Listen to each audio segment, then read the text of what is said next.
ભાગ્યે જ કોઈ નેતા હશે જેઓ પીએમ મોદી જેટલી લાંબી અને સફળ રાજકીય કારકિર્દી સાથે જોવા મળ્યા હોય। દિવાલો પર પોસ્ટર લગાવવાથી લઈને ગુજરાતના મુખ્યમંત્રી અને પછી પ્રધાનમંત્રી બનવા સુધી પીએમ મોદીએ લાંબી સફર ખેડી છે। ત્યારે તેમના જન્મદિવસ નિમિત્તે પરિવારજનો, ભાજપના નેતાઓ અને રાજકીય વિશ્લેષકોએ તેમની સાથેના સંસ્મરણોને અલગ અંદાજમાં યાદ કર્યા।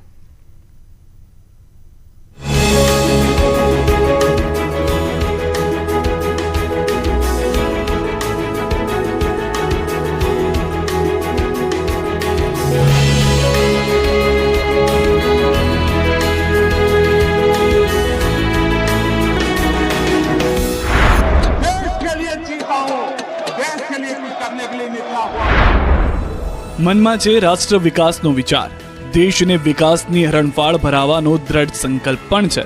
દેશને નવી ઊંચાઈએ લઈ જવા ઈચ્છા શક્તિનો મહાસાગર પણ ઘૂઘવાટા મારી રહ્યો છે। ભારતને વિકસિત રાષ્ટ્ર બનાવવાના મક્કમ સપના સાથે પ્રધાનમંત્રી જન્મદિવસ ઉજવી રહ્યા છે। हर देश को इतिहास एक ऐसा कालखंड देता है जब वो अपनी विकास यात्रा को कई गुना आगे बढ़ा लेता है। ये एक तरह से उस देश का अमृतकाल होता है। भारत के लिए ये अमृतकाल इसी समय आया है। ये भारत के इतिहास का वो कालखंड है जब देश एक क्वांटम जंप लगाने जा रहा है। કોઈ પણ દેશના જીવનમાં ઇતિહાસ એક એવો સમયગાળો પ્રદાન કરે છે જ્યારે દેશ તેની વિકાસલક્ષી સફરમાં હરણફાળ ભરી શકે છે। ભારત માટે આ અમૃતકાળ ચાલુ છે અને ભારતના ઇતિહાસનો આ સમયગાળો છે કે જ્યારે દેશ મોટી છલાંગ લગાવવા જઈ રહ્યો છે। 2047 સુધીમાં ભારતને વિકસિત રાષ્ટ્ર બનાવવાનું દ્રઢ મનોબળ અને ઈચ્છા શક્તિના મહા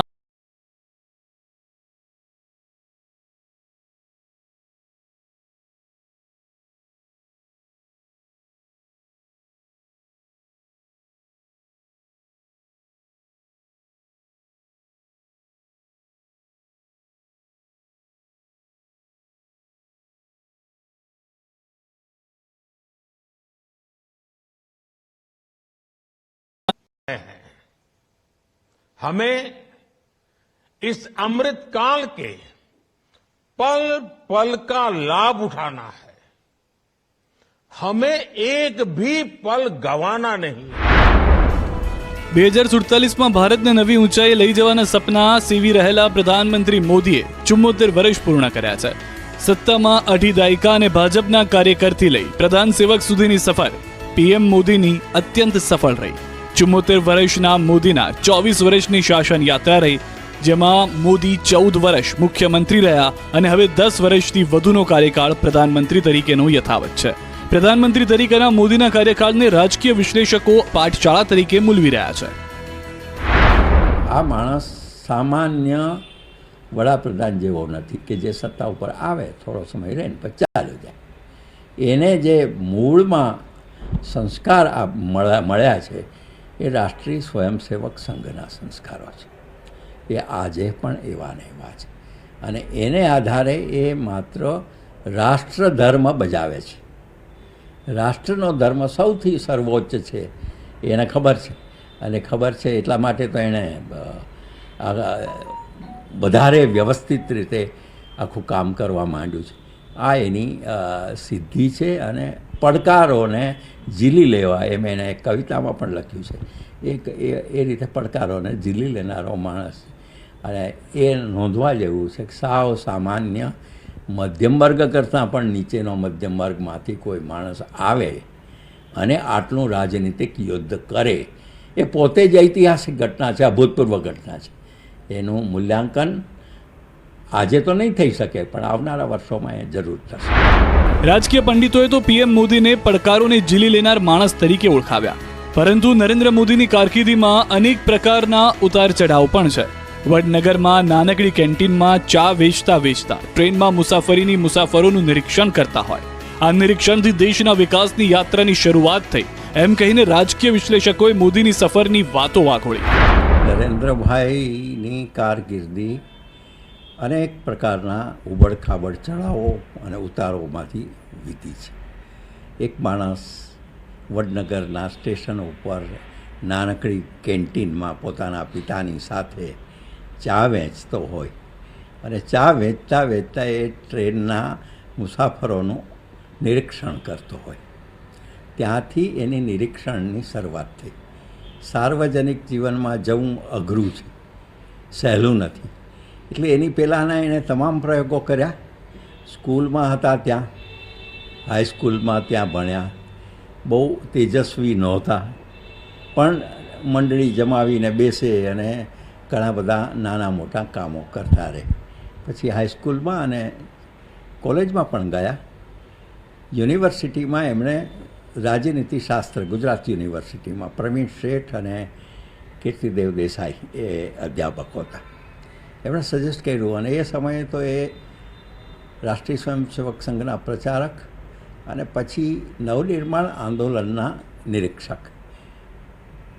પાછળથી જે કંઈ નવનિર્માણ આંદોલનમાં કામ થયું એમાં જનસંઘે બહુ મોટો ભાગ ભજવ્યો છે.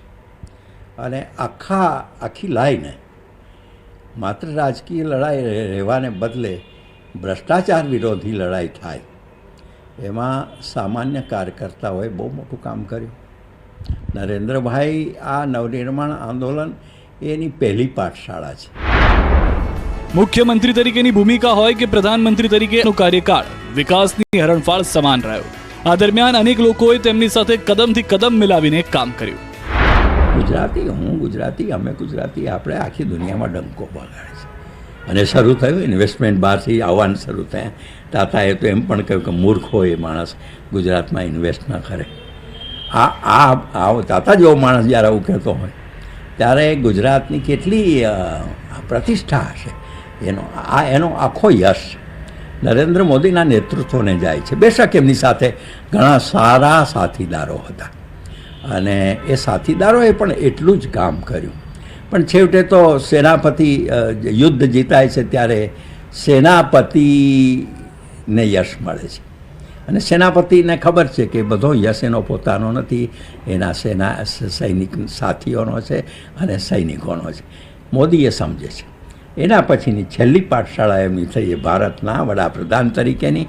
અને વડાપ્રધાન તરીકે એમણે જે યશસ્વી કામો શરૂ કર્યા, મોટે ભાગે ગુજરાતમાંથી અનુભવ્યો રહ્યો કે કોઈ માણસ દિલ્હીમાં પાર્લામેન્ટમાં મંત્રી બને તો એના વિશે ત્યાંનું પ્રશાસનિક તંત્ર એવું હતું કે ગુજરાતીઓ તો શું, એટલે એમને કોઈ મૂલ્ય જ નહોતું.